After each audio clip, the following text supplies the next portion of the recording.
Welcome everybody to episode 16 of the B Critics. The episode where we talk about more movies. The episode where I am on the upswing of a flu. Still a little bit sick. I do apologize if you hear some snot inhalation. Don't! Hey, I'm just warning everybody. I'm saying I'm going to try to keep it to a minimum. You can turn your head away when you do that. Ew! I'm sorry. You know, it's either that or it's the sound of me blowing my nose the whole episode. Either way, this is not going to be the most aesthetically pleasing hour that you've ever listened to. Everyone's going to now turn it off.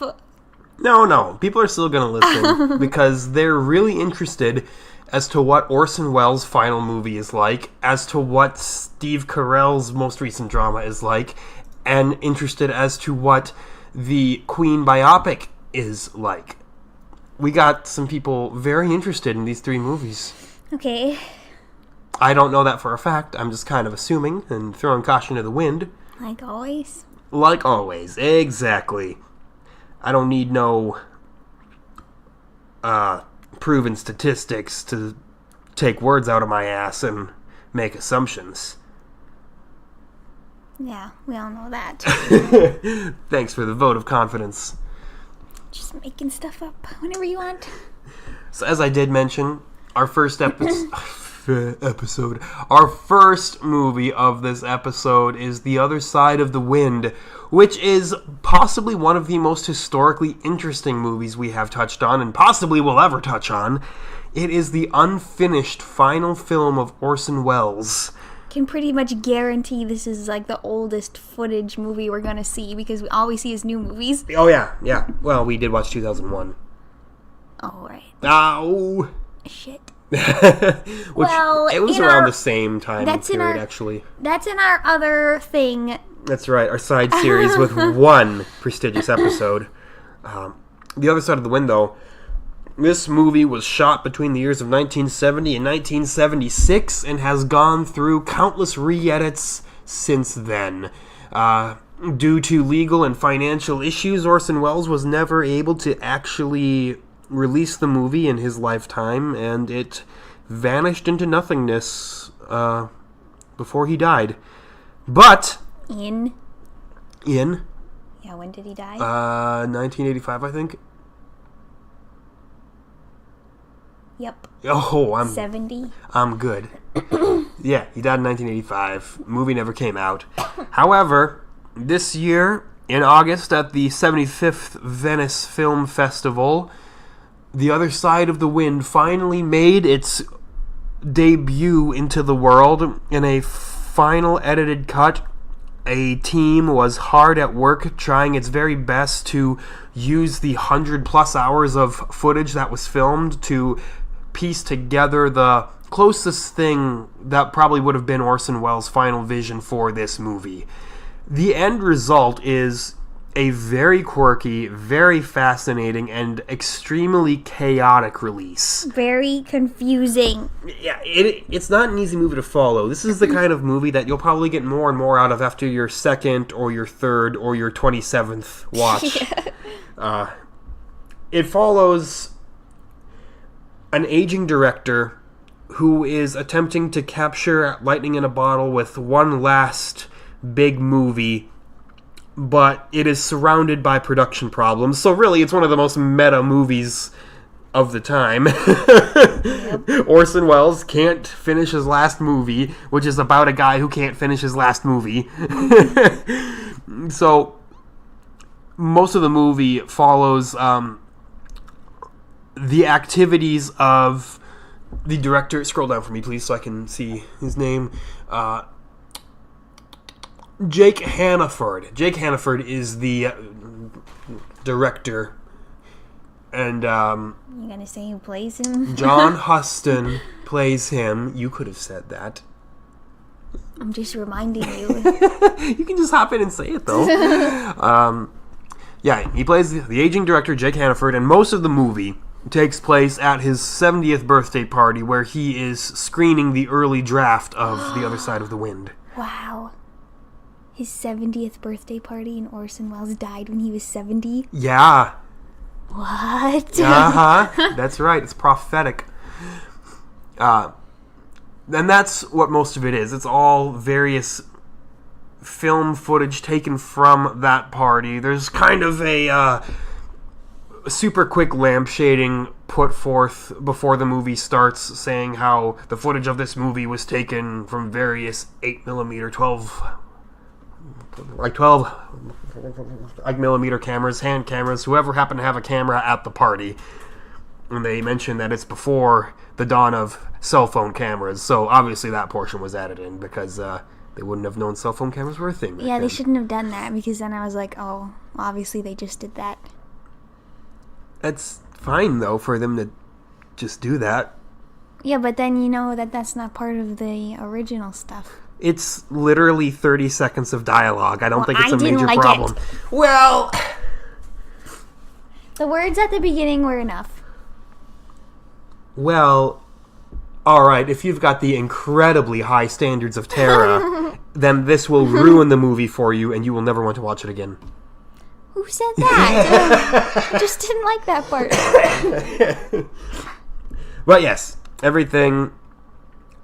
It's also a decent little piece of lampshading, actually, and I do like it because it also explains why all of the shots are in, like, different film quality, different audio quality, why some of it's black and white, some of it is in color. Why? Because of what I just said, because it explains that all of the footage was taken from cameras from people at the party before cell phone cameras. The part you literally just said you didn't like. I didn't listen, I guess. Yeah, you didn't! You did. She was having a hard time watching this movie. I was. All I heard was cell phone cameras, and then I was like, oh. And then I didn't really listen to what they were saying. Look at this, making your full opinion based off of 3 words completely detached from the context of the rest of the dialogue. Pretty much in this whole movie, I was watching, and then I was like, I don't get it. And then I started thinking about something else for like 5 minutes, and then something happened, and I was like, oh, what's that? Oh, and then that pretty much happened throughout the whole movie. Sorry. I don't mean to brag, but I was actually following the movie and specifically not letting my mind wander because this movie demands your attention. I couldn't help it. You're the one who wanted to watch it. I was confused. You're the one who wanted to watch it at like 11 o'clock at night. Oh yeah, and I was tired. So yes, it's a very quirky movie because of the presentation of the whole movie. It kind of goes back and forth between showing the party and then the film within the film, The Other Side of the Wind, which is a very high art, very intensely sexual movie that is, I believe, kind of intentionally difficult to follow and intentionally nonsensical, and it's what brings up a lot of the side dialogue at the party of people talking about the movie, talking about, like, well, what's the point of that character? What's with this? The biggest problem with the movie, though, is that Jake Hannaford's leading man, John Dale, quit the movie halfway through filming. So he literally can't finish the movie because he does not have his leading man. And apparently, this is not a first for Mr. Hannaford.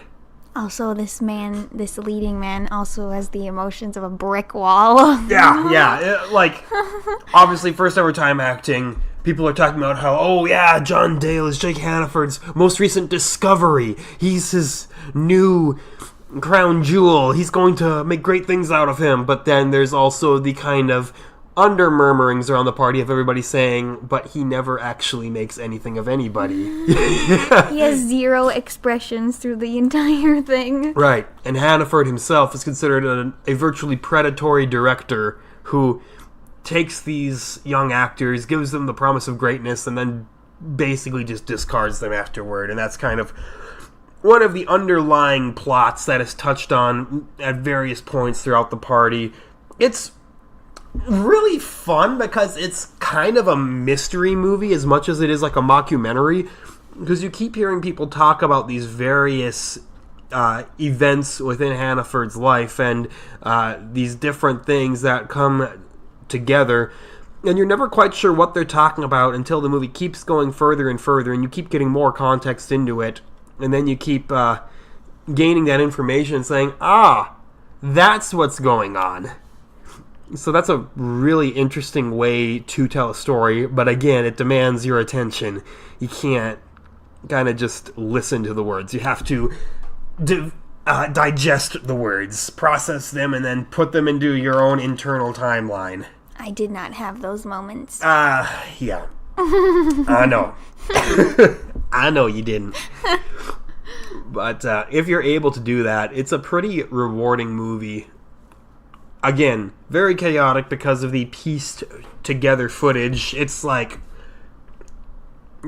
I don't even want to guess how many different shots are in this movie because it changes shots like every few seconds sometimes. It'll be like mid-conversation and it'll go from like a full color to black and white. The audio quality will change like 3 times within a scene.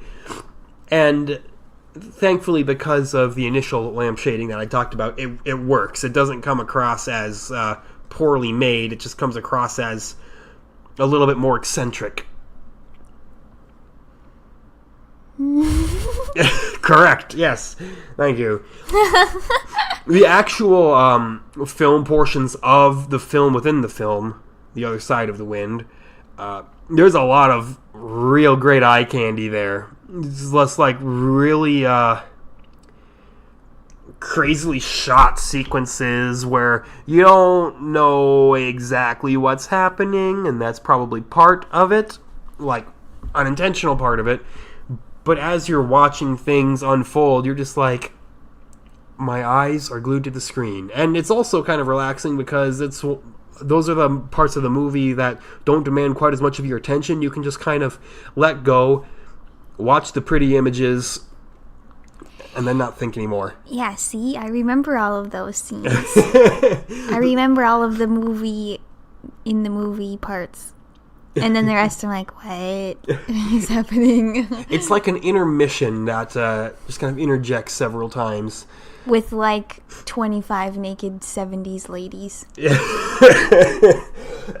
Yes, it's a very nudity-heavy movie.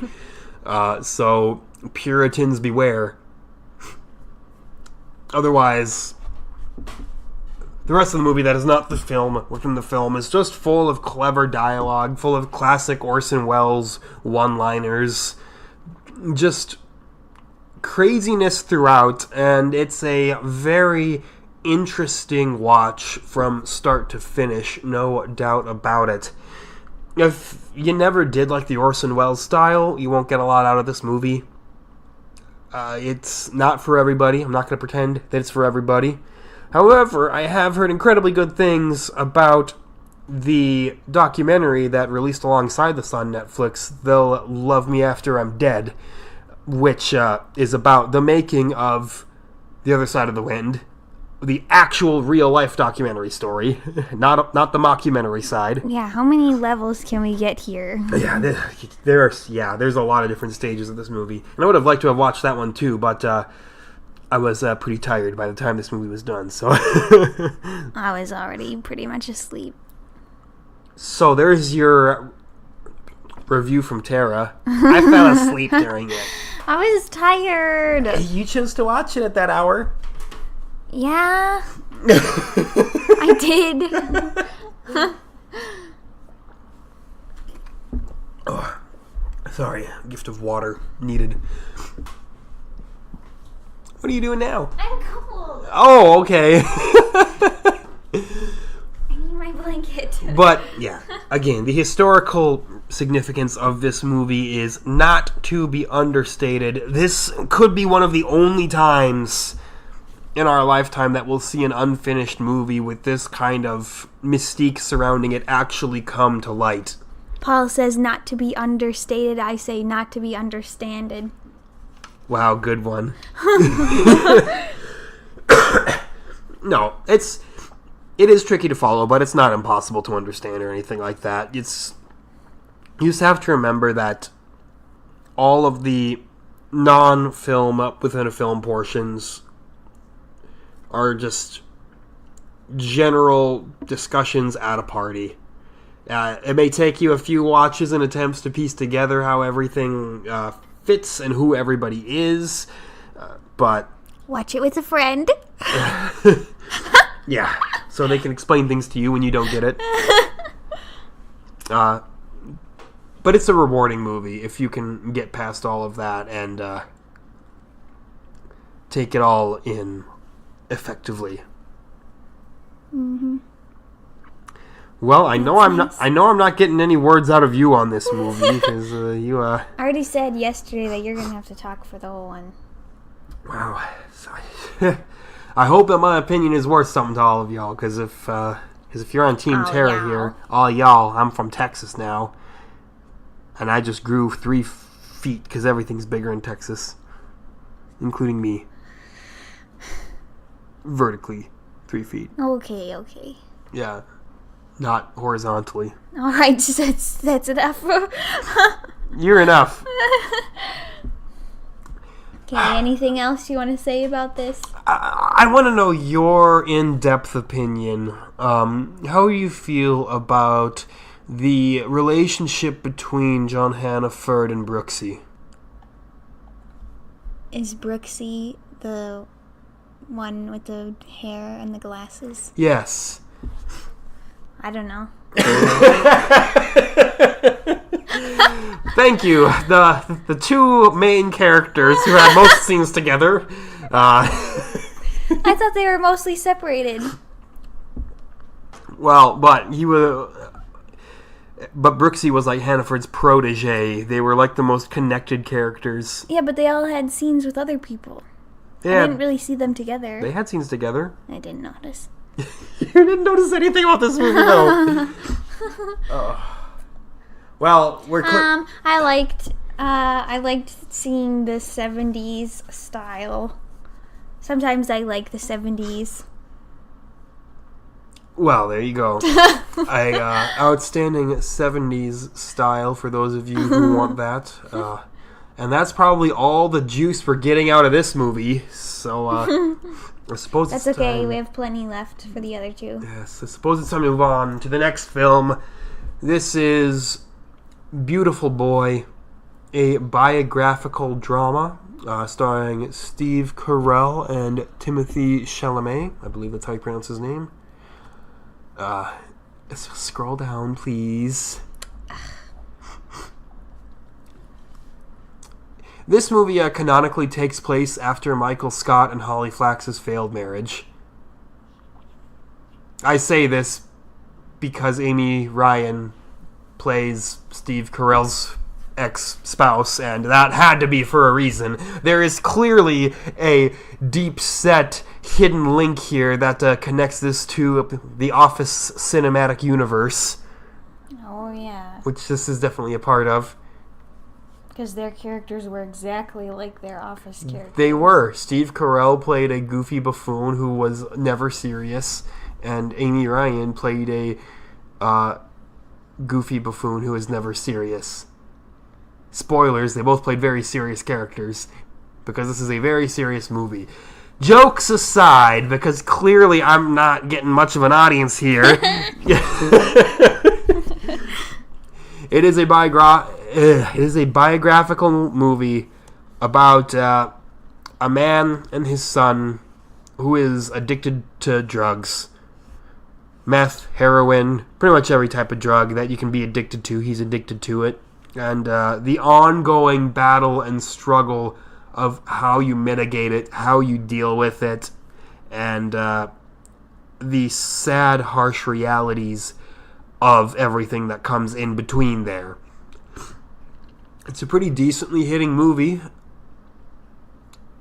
Would you like to add something here before I take off? Decently hitting? Yeah. As in, hits you pretty decently. Okay. No, you can keep going. Dang it, I was hoping you'd have something so I could... No, you have to start talking and then I'll think of things when you say them. I know. I just wanted like 10 seconds to formulate something in my head. I liked it. I thought I almost didn't see it because I saw this other one and I was like, oh, maybe we should see that, but it wasn't playing at our theater. So I was like, no, we'll just see this. And I'm glad I saw it. Well, there you go.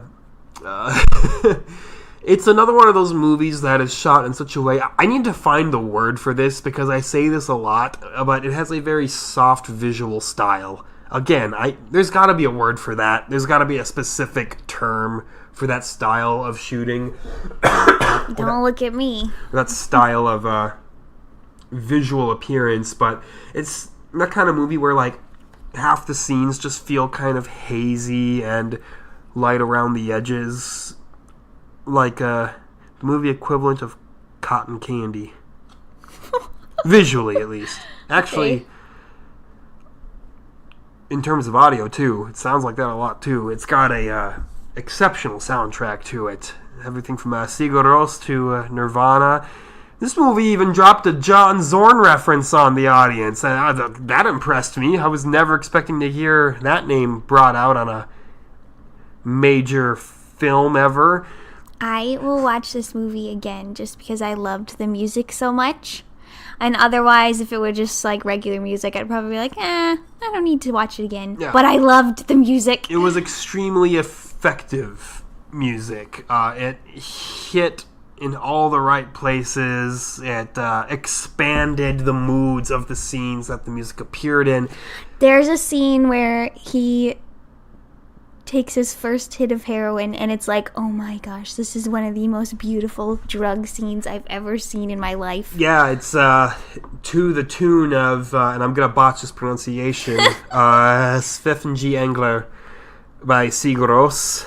Again, don't ask me to repronounce that. Why don't you spell it?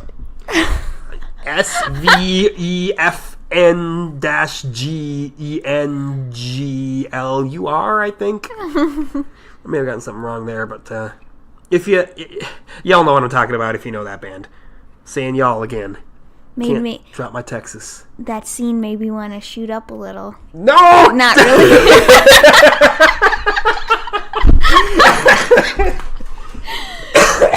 In this movie about a kid who ruins his life while drugs, I definitely wanted to try some drugs. In that moment. No, I'm just kidding.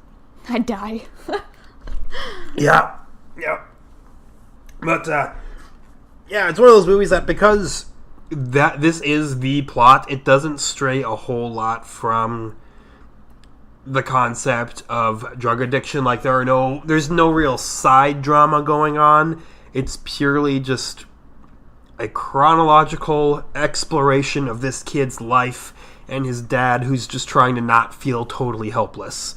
Which, unfortunately, typically if you're in the passenger seat watching the driver wrestle with an addiction, you are totally helpless.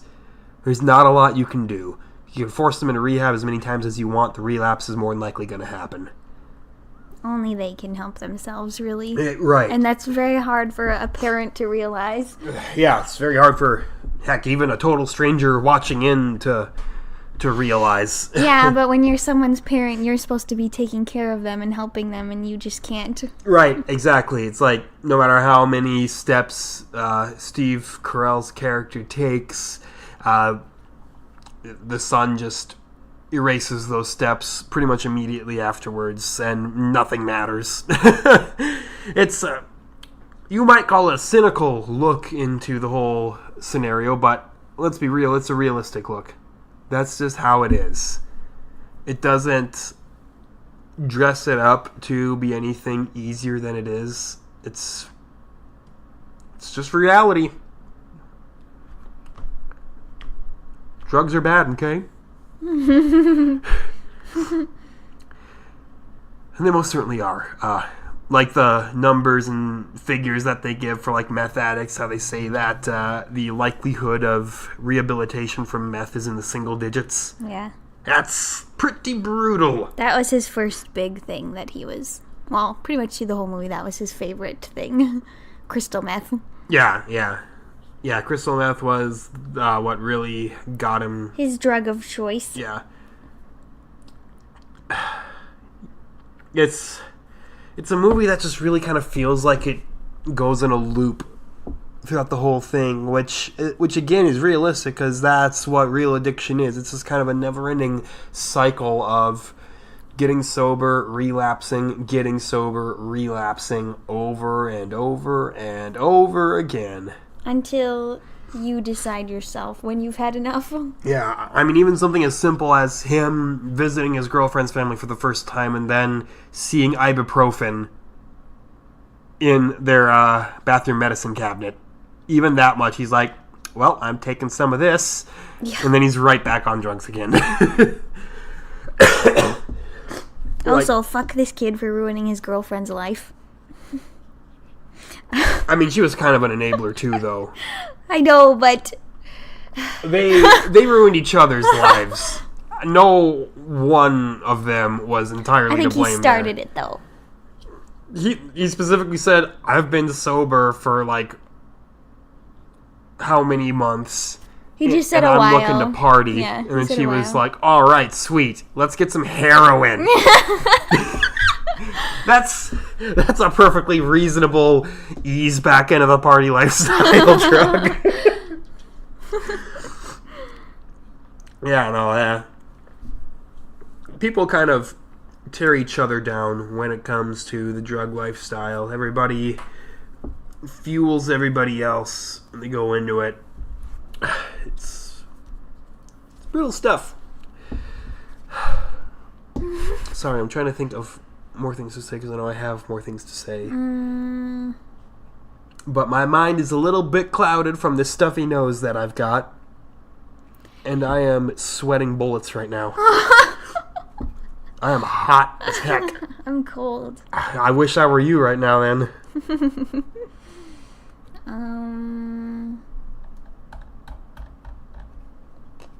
You're just going to have to bear with us here. This might be a little bit of a slower paced episode here. I blame the flu.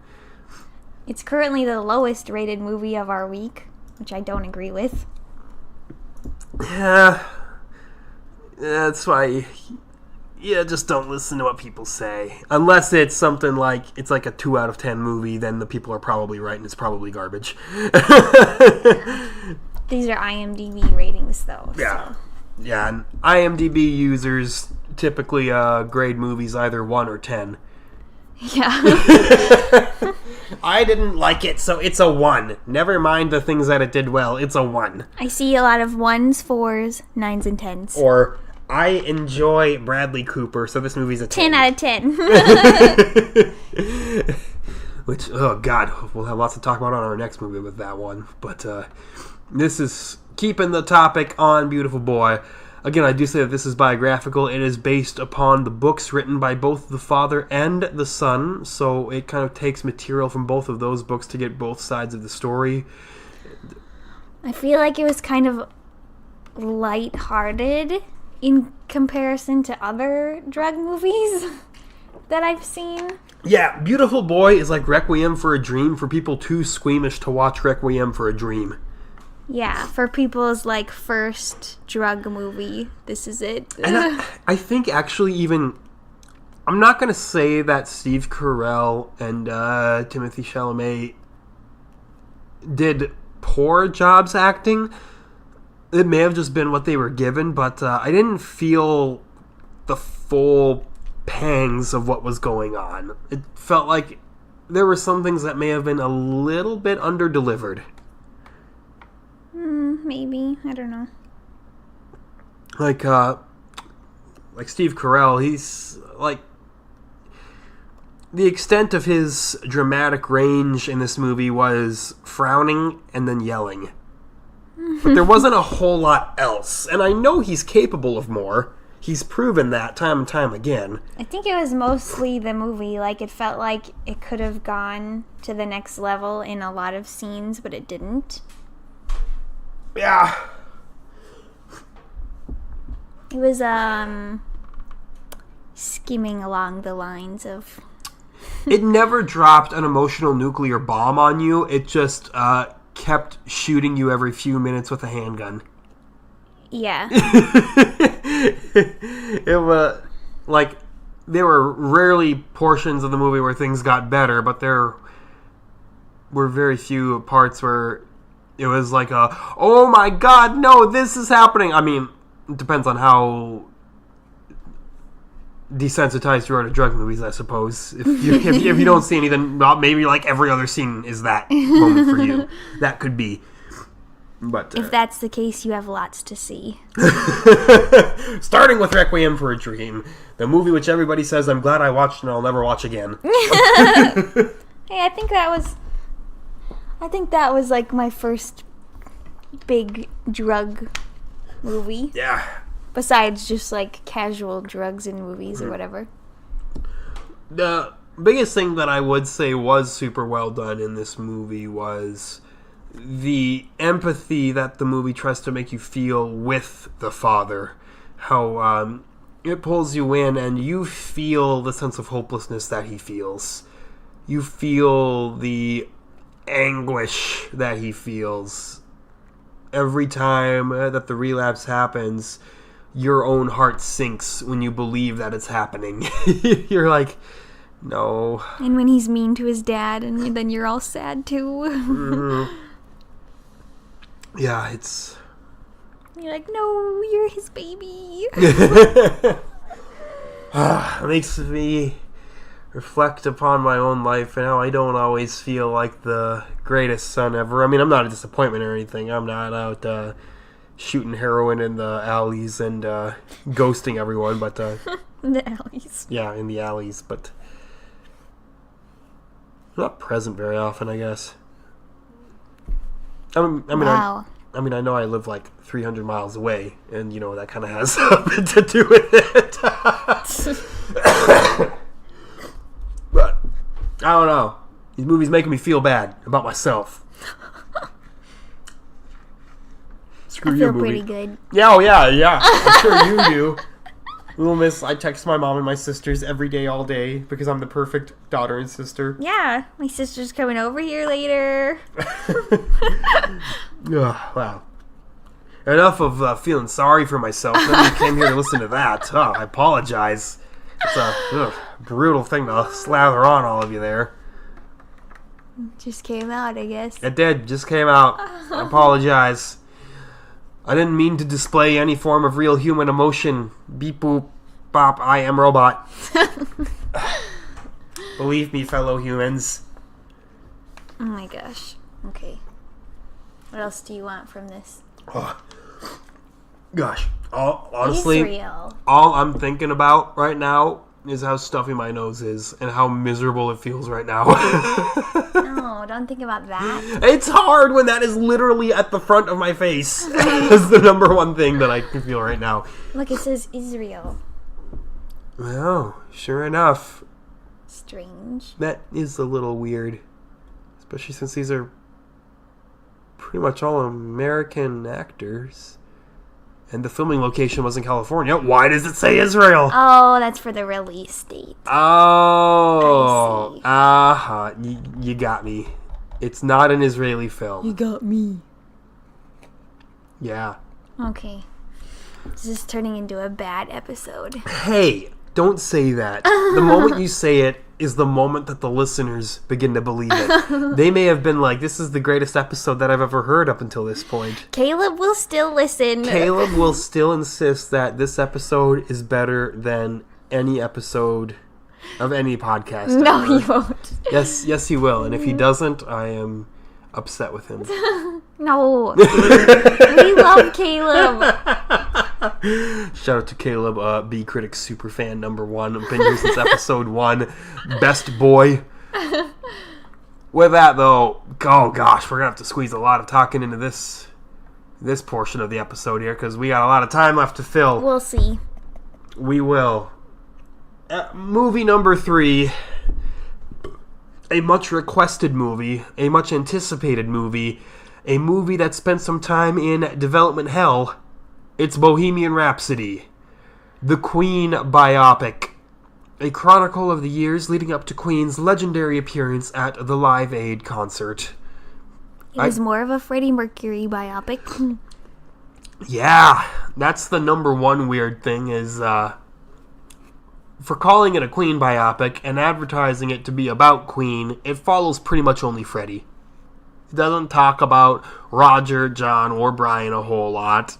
There's like maybe 2 or 3 scenes that he's not in it. So that tells you that. Yeah, and like it shows him with his family, never shows anybody else's families really. It's all about Freddie. And this movie is getting picked apart for all the wrong reasons and loved for all the wrong reasons. I think everybody who has talked about this movie so far has very, very different ideas of what they wanted from it. My number one biggest problem with a lot of the criticism that it's been getting, and it does deserve some negative criticism, but the biggest thing is how a lot of people are calling this movie homophobic. And I do not understand that at all. One bit. The story is literally being told as it happened. People are like, oh, it spends so much time with him saying how great his relationship with Mary was. Wait, that portion of the movie is told how it's happened. I'll let you expand on that as we get further, because I'm not 100% sure what you're talking about here. But it's like, it was not a secret that Freddie Mercury believed that his most intimate and significant relationship was with Mary. He openly said that, pretty much until the day he died, and he always loved her. Right, so everyone is mad that it only showed Mary and not much of anybody else, any of his boyfriends or anything. People are also upset that the movie apparently demonized his sexual lifestyle later in life by saying, oh, this implies that because of his sexuality, he died. It's like, well, implication nothing. That's literally what happened. Yeah. If you compare his lifestyle to a lifestyle of Elton John, who was also pretty openly gay, Elton John had one partner, stayed true to that one partner, and because of that, he's been touring to this day. He'd never contracted AIDS. Freddie Mercury was kind of a known swinger. That's from the mouth of his fellow bandmates. That's from the mouth of everyone who knew him. He was deep in that club lifestyle, and that is what resulted in his death. And people are saying, "Oh, it's a poor portrayal. It writes it all pretty negatively." And it's like, because he honestly lived a fairly negative lifestyle a lot of the time, and that's not to say anything about condemning the fact that he was gay. Nothing to do with that. It's how he chose to do it. Those were the early days back when, AIDS was still kind of a boogeyman that people didn't know too much about. And half of the people who did know kind of ignored the warnings until it was too late. And that's kind of just like, again, that's how it happened. That is literally how he died. He literally died because of his lifestyle. To call the movie homophobic for that is short-sighted. To try to praise the lifestyle and turn it into a good thing would honestly just be completely revisionist, which would also make for bad filmmaking. Either way, it's no wonder that the studio tried to shy away from Sacha Baron Cohen's original vision for this and not focus on the AIDS so much, because clearly nobody's going to be happy about it either way. The conservatives are going to be too upset that they oh, God forbid, showed him being gay, and the other side of the spectrum are going to be too upset because they didn't show it positively enough. It's like, nobody is happy about this. Well, yeah, they didn't show him, did they show him in bed with one single guy? No, they showed him kiss guys, and they showed him literally walk through a club once. Yeah. That was all they showed. They showed him full-on bang Mary, didn't they? Or almost. Almost, yeah. I mean, they did, but they didn't. They, you know how sex scenes work. Yeah, right. There's nothing full frontal or anything, but they didn't show him getting with any guy. So towards the end, I was like, when they did show him kiss some guy, I was like, well, wait, is this the first guy he's kissed? What's been happening? Clearly, no, he wasn't. No, for sure, no. And speaking of Sacha Baron Cohen, I do want to touch on the fact that this movie has been in production for a while now, and Sacha Baron Cohen was the original Freddie Mercury. I was pretty excited for that, and a lot of people were. But because of a lot of the rewrites and how they wanted to downplay the aspect of Freddie's sexuality and explore that a little bit more, Sacha Baron Cohen said, I don't like that. This movie's turning into a circle jerk. I'm paraphrasing, by the way. He's like, I'm out. Now, fortunately, Rami Malek did an absolutely spectacular job as Freddy and got totally lost in that role. No complaints about the acting or the casting in this movie at all. Great acting, great casting. I loved Roger. Roger was so good. He's so cute. This movie. Some of the best one-liners in the movie, some of the most funny portions. It's very rare that you see a biopic of a band where the drummer has the second most lines. That's just the kind of guy Roger was, though. Good stuff there. And I don't just want to talk about entirely how people are like misjudging this movie or misgrading this movie or anything here, but I did also talk about how it's also getting loved for all the wrong reasons, and that is, I think, a lot of people really kind of put Freddy himself on a pedestal, and so this is really funny here because there is a portion in the movie where they go over the whole Freddie Mercury going solo debacle, where he kind of leaves Queen for a little bit. He's contracted for 2 albums, and the albums wind up being just horrible because there's no pushback for him. His creativity is never challenged or anything, and it kind of drives home how important it was the fact that Queen were a cohesive unit of 4 songwriters, all with very different musical ideas that banded together to create what Queen was. And I think a lot of people watched this movie specifically just to see more about Freddy and loved that it was about Freddy, which is what I didn't love about the movie, which is gonna make my next complaint about the movie sound super hypocritical. I also don't like how it ended.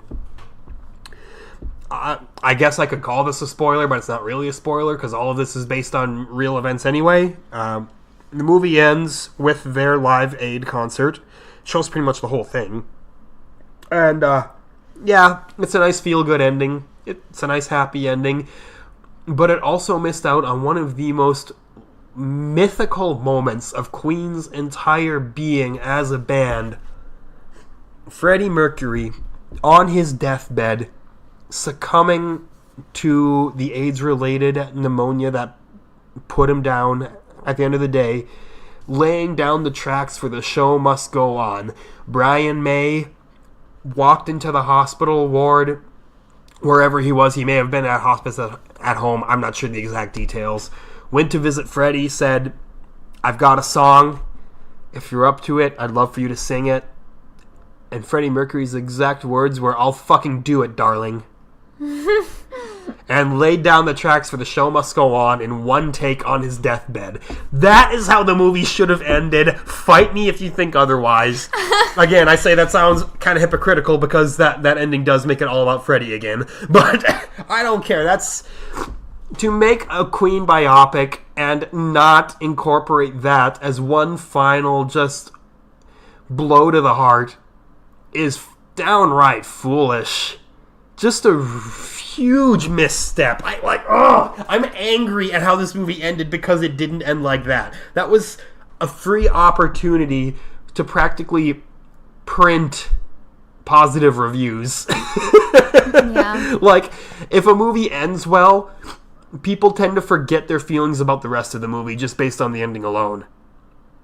It can trick the viewer into believing that the whole of the movie was better than it actually was just because it ended on a high note. But this movie was basically fan service to Freddy fans. So of course they're going to end it on a high note with the concert and everything being happy and stuff. Yeah, because that's what the people wanted. Yeah.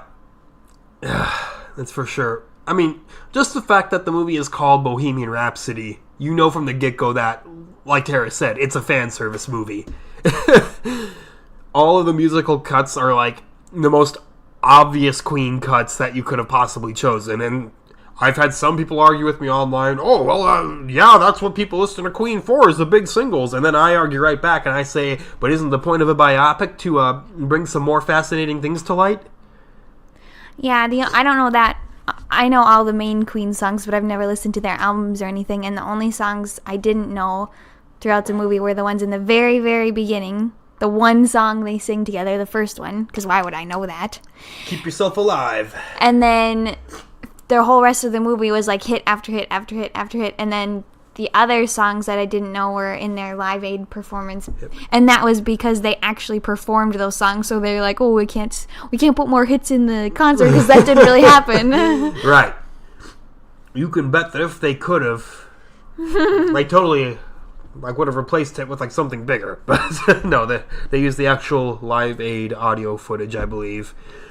And they also kind of missed an opportunity to use the actual Live Aid video footage as well, which would have been amazing.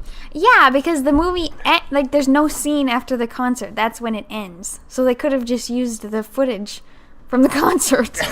They used all the audio, might as well just use the footage, too. Mm-hmm. Which I wouldn't have a problem with that. I'd be like, oh, this is cool. Right. It's like, it would show everybody, okay, the movie's over.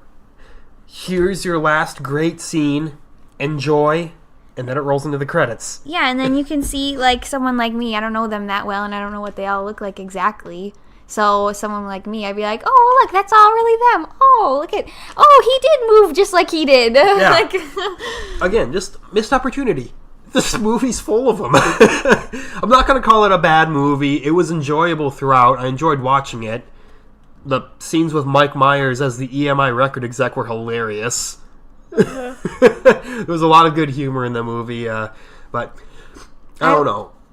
I was going to say earlier when whatever you said about it showing what really happened, and then I said no, it didn't. Oh, yeah? Because some of the things didn't happen the way it showed, or they added details to different parts or whatever. Oh, yeah. So it's not like a fully...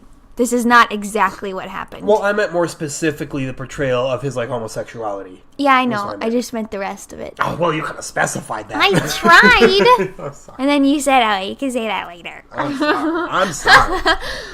Yeah, that was another criticism of the movie that I heard, and once I kind of looked into it a little bit deeper, I found it was correct. A lot of the timeline was a little bit off in this movie. Some things didn't happen, like they never broke up in that way and were angry at each other. Really?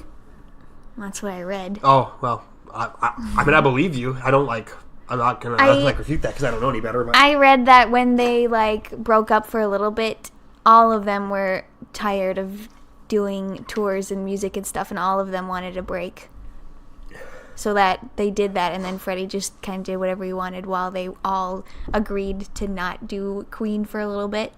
And the movie made it seem like he broke them all up. Right, because they had to generate artificial drama for the movie, which I get it. Biopics aren't always 100% accurate, but we can try better, can't we? You know what? This whole time I saw this, and after, all I can think about is how good Walk the Line was. I loved that movie so much. That's what this movie should have been. Should have been Walk the Line Part 2. It's so good. Yeah, Walk the Line is good. I've only seen it once, but I can remember liking it. I said when we got out, I said I really wish they would have had the actor singing all of the parts and not input the like actual Queen tracks. But then Paul said no one would have liked that. Yeah, Freddie fans are rabid. They would have been attacked and gutted mercilessly if like Rami Malek or even like another stand-in vocalist tried to do all the Freddie parts. I mean, just look at when Queen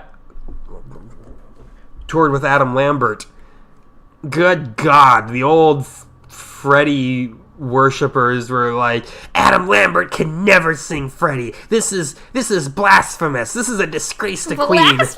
I don't know if anybody exactly said that, but people were so foaming at the mouth angry about that, and it's like... He's a great singer. Right, Adam Lambert is a great singer, and it's not like they said Queen. It literally said Queen with Adam Lambert.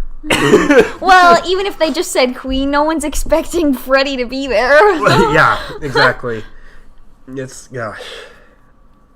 Yeah, people get really creepy about how much they love Freddie. Let's be real, they do. Oh my gosh. That's just kind of what happens when anything establishes a fandom, really. It's... Okay, now where's our David Bowie movie? Well, he is dead, so I guess we're past due. We're getting our Elton John one next year, and he's not dead yet. It's true. Yeah, Man, good God, a David Bowie biopic would be so complicated and so difficult.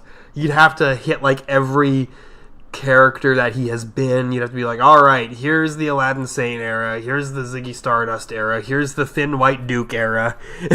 And then you'd have to do it properly, all ending with the release of Black Star with his death 2 days later. I nominate Bill Skarsgård as David Bowie. I mean, I'm sure he'd be able to. Yeah, he could get real thin, you know, like people do for roles. Oh, well, in that case, we need Christian Bale. Since he just put on a lot of pounds for Vice, he needs to lose it all again for the David Bowie biopic. No, he's not David Bowie. Christian Bale's whoever he wants to be.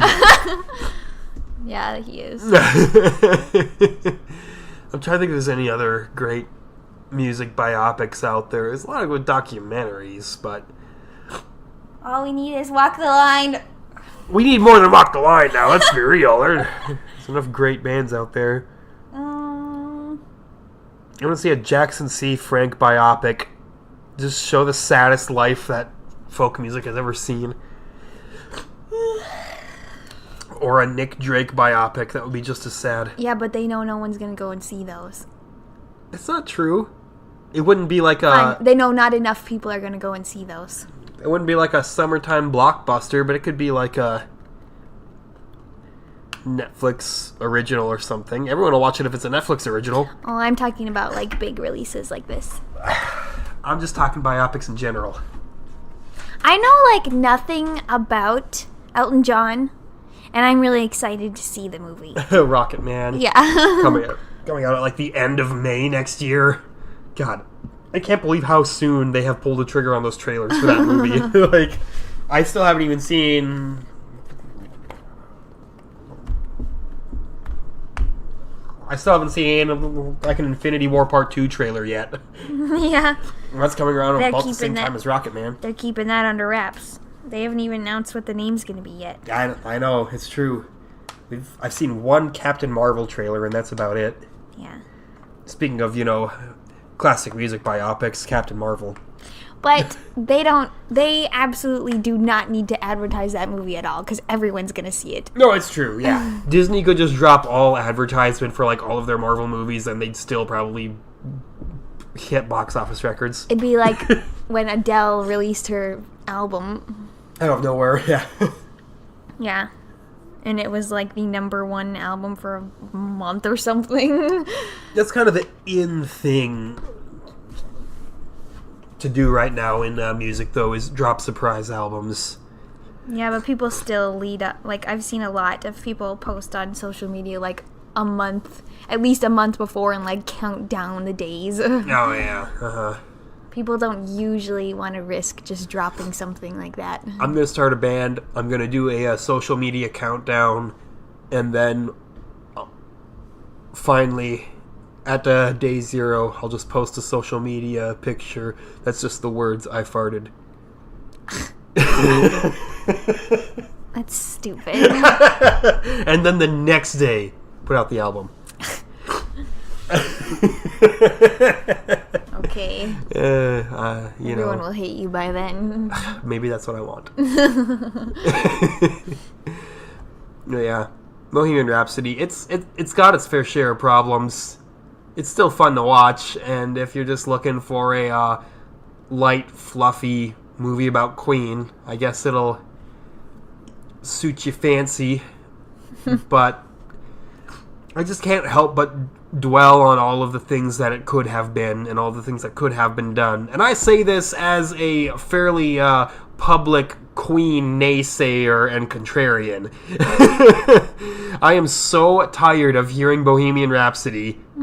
Every time I hear that song now, I'm just like, shut up, stop. Also, they said Bohemian Rhapsody like 20 times in the movie. Yeah. Also, We Will Rock You is a terrible song. Nobody can change my mind. I love We Will Rock You. It's so bad. It's so basic.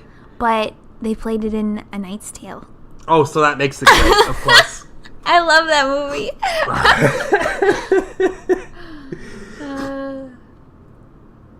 That was like one of the songs I always remember from when I was little. I don't remember hearing it for the first time. That's most kids, I think. That and the Rooster song. The Rooster song. You could just call it Rooster because that's what it's called. Nope, that's what I always called it. Dad, can we listen to the Rooster song? Yes, she is referring to Alice in Chains' Rooster. We loved that song.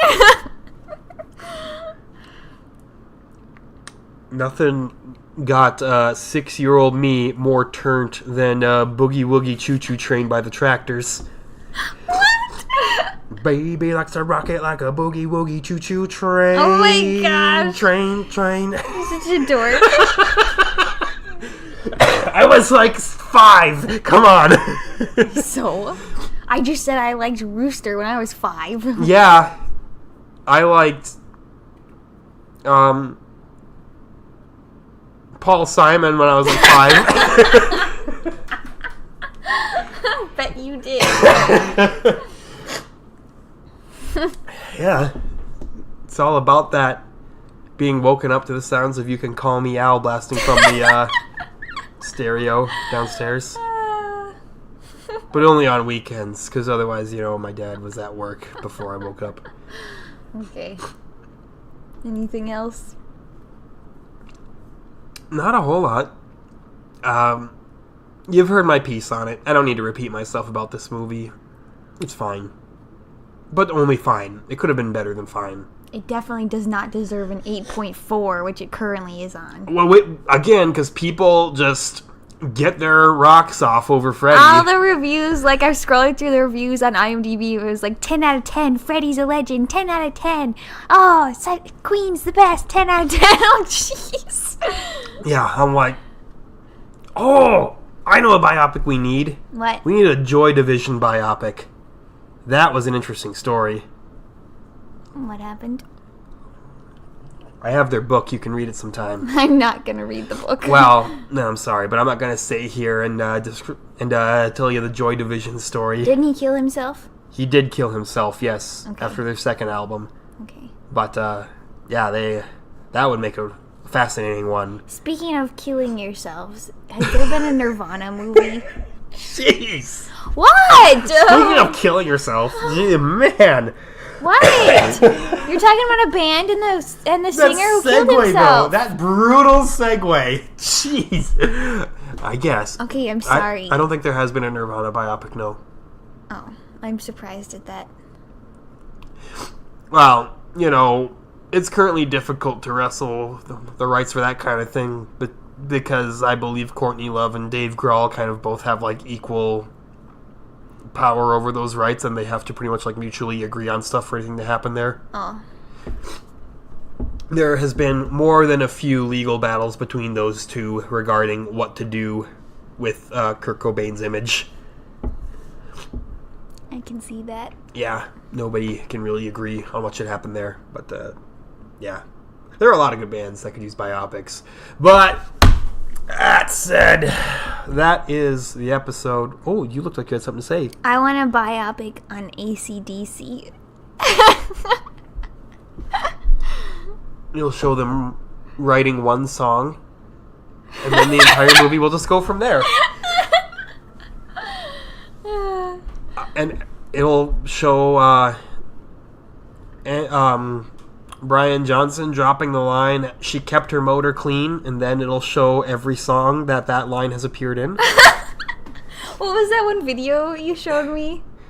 Of like, it was like, oh, maybe you didn't show it to me. It was a video or an audio sample or something of every like last 3 seconds of every AC/DC song, and they all end exactly the same. Oh yeah. Uh-huh. It was so funny.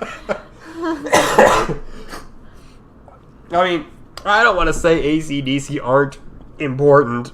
They did have a few notable albums that changed the hard rock game, but after those few albums, they went on to do absolutely nothing. Just kind of rode the coattails of the few hits that they wrote, and then called it good. Oh, I forgot to say, when they were in this movie, when they were filming what's that song called? I Want to Break Free? Or is it just called Break Free? Yeah, it's called I Want to Break Free. Okay, when they were filming that video, Roger looked so beautiful. Yeah, the whole cross-dressing music video, and he was like the most passable one of the He was straight up passable. I would not doubt that he was a girl if I saw him. He's beautiful. Yeah, again, fantastic cast. They all did a great job. Anyway, that's your episode.